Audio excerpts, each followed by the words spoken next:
Sleep Study 36. Patient has been given sedative and introduced to delta waves at 3.2 Hz for 48 hours.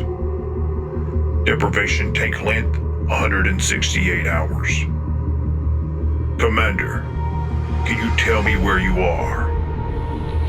I walk the surface of Venus, a chaotic world of destruction and chaos.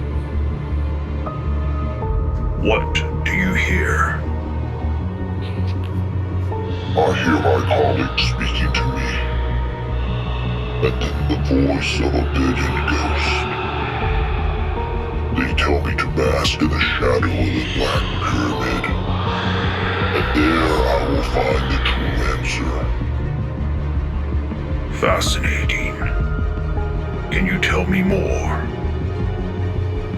Oh, Doctor, so eager to apply logic. I can feel your mind straining, calculating. This world we are in now, we shall make in its image, and you will have all the answers you could ever want.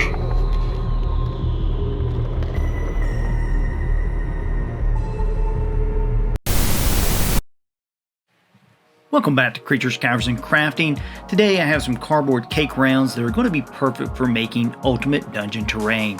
These are a bit smaller than the standard UDT, but should work fine. If you're a fan of dungeon craft, you may have seen these before.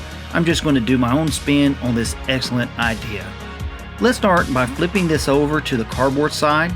It's important we leave the paper side down as it's going to help prevent any warping when we start to add materials.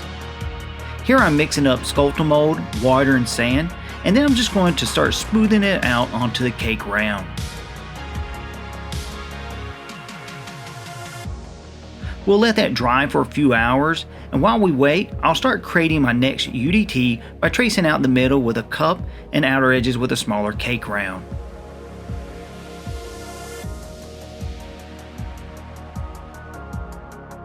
Next up, I'll flatten out some air dry modeling clay and begin to roll it using a cobblestone texture pen by Green Stuff World. I'll cut the center out by using the cup and a craft knife.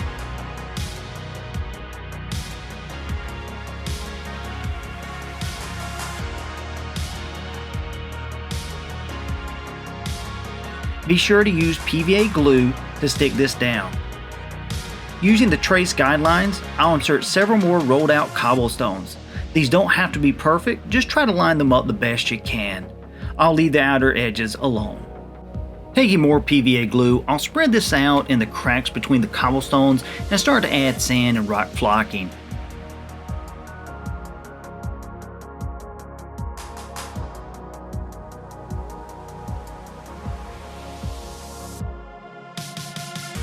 You can also add some watered down PVA glue on top. After a few hours, I'll take my hand and try to break off any of the free loose bits of flocking. This will prevent any loose sand or rock from coming off during our painting.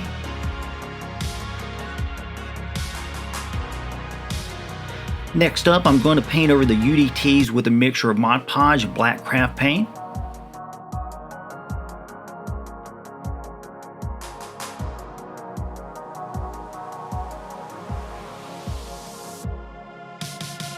Once all of our Mod Podge is dry, I'm going to take everything outside and I'm going to go over it with some flat black spray paint.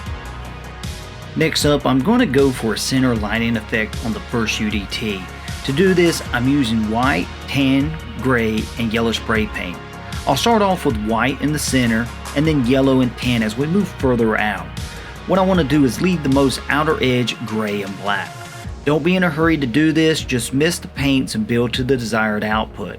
You can easily lighten or darken things up by reapplying the different colors. We can polish this technique up by dry brushing and stippling white and yellow. To paint the cobblestone, I'm dry brushing with burnt umber and then Steel Legion drab. I'll use an off-white to highlight, but you can also add to this paint scheme by going over it with an Agreste Earthshade and then doing edge highlighting with pure white. For the rocks and sand, I'll do a dry brush of Desert Turquoise. You're welcome to add highlights by adding white to the turquoise. Just remember, less is more when doing this.